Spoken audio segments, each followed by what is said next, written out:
Di Klungkung itu ada satu situs yang diklaim sebagai makam Habib Al-Hamid.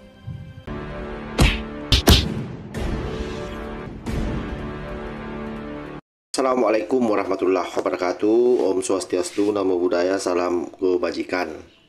Perjalanan Kiai Imaduddin Usman Al-Bantani di beberapa daerah terus saja.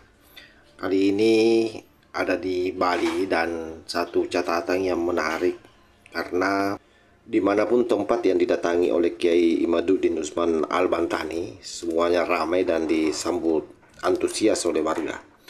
Ada hal yang mengejutkan, tak kala di Bali kemarin ada seorang perempuan doktor itu buka-bukaan terkait adanya klaim makam di Bali, tempatnya di Klungkung sana, di mana ibu dokter itu menyampaikan dengan sangat lugas bahwa pemalsuan makam itu terjadi juga di Bali. Dan saya berpikir kemarin-kemarin itu hanya di kawasan Pulau Jawa saja dengan Kalimantan. Ternyata di Bali juga ada, sahabat. Betapa memang klaim-klaim makam ini sudah menyeluruh, dan ini mesti disikapi oleh orang-orang Nusantara, terutama para trah-trah masyarakat yang lokal yang ada di tempat itu. Kenapa? Karena ini sangat berbahaya ya. Klaim-klaim seperti ini ya sekali lagi sama saja dengan penjajahan,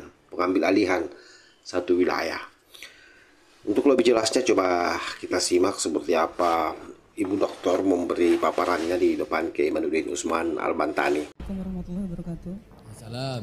Al-Mukarram para alim ulama, terima kasih kami haturkan atas waktu yang diberikan, dan saya juga mengucapkan rasa bahagia dan bangga telah hadir di majelis ini dan bertemu langsung Yai Imad dan tim, yang ini adalah momen yang sangat sakral ya, tidak sewaktu-waktu bisa kita lakukan, apalagi kita ada di Provinsi Bali. Tapi sebelum saya mengungkapkan apa yang ingin saya sampaikan, saya terlebih dahulu ingin menyampaikan satu ayat Al-Baqarah 42, wala talbisul haqqo bil batil wa taqtumul haqqo antum ta'lamun. Jadi seharusnya kita tuh berpijak pada kebenaran dan jangan menutup-nutupi kebenaran, jangan mencampur adukkan kebenaran dan kebatilan, jangan menutupi kebenaran sedangkan kita mengetahui kebenarannya. Perkenalkan, saya Widianti, saya dari Kampung Kusamba, Klungkung. Di Klungkung itu ada satu situs yang diklaim sebagai makam Habib Al-Hamid. Jadi tiba-tiba ada terah gitu ya, yang langsung menuju Sunan Ampel kalau tidak salah gitu. Nah, kami dalam perjalanannya itu kan mengawal kenapa itu bisa terjadi. Bahwa di Bali ini kan ada sebuah tren, yakni wisata rohani, yakni Wali Pitu itu yang sangat menjual.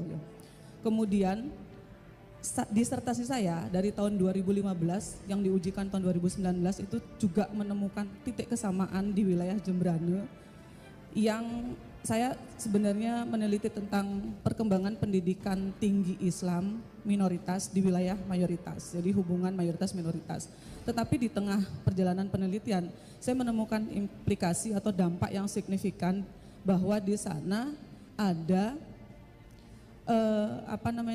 pengakuan oleh Habib dari Kalimantan, sehingga penyebaran di sana diakuisisi atau diakui telah diinisiasi oleh Habib-Habib dari Kalimantan gitu. Padahal kita tahu di sana ada juga terahnya temannya Yai Hasyim Asy'ari dalam mengembangkan Nahdlatul Ulama.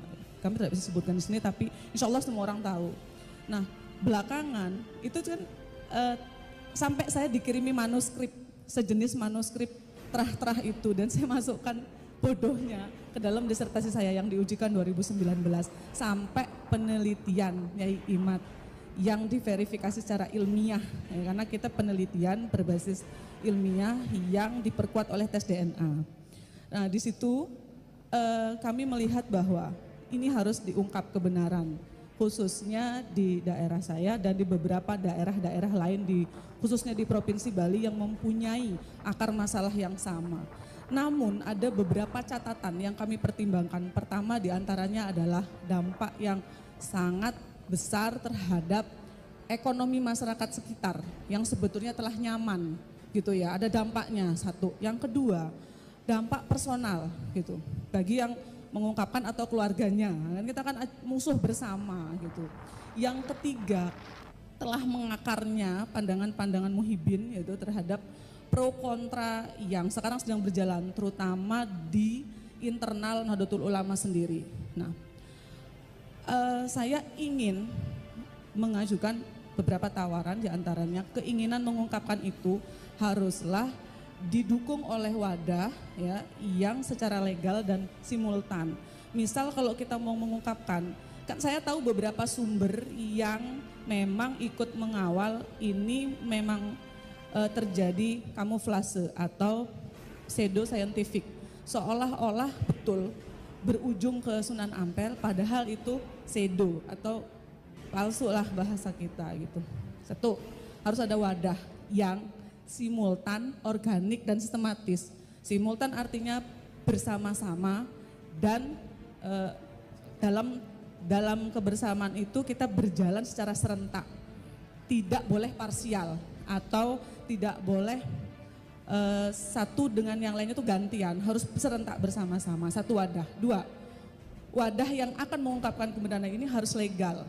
Jadi biar kita tidak diserang oleh internal struktural NU sendiri, begitu.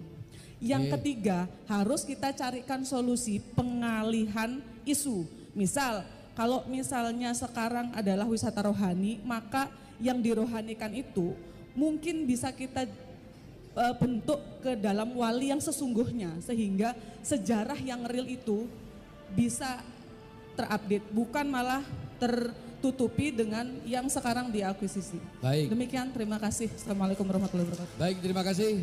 Ibu Dr. Widiawati, ya. Apakah skripsinya ada sudah dalam mode PDF gitu? Disertasi ya?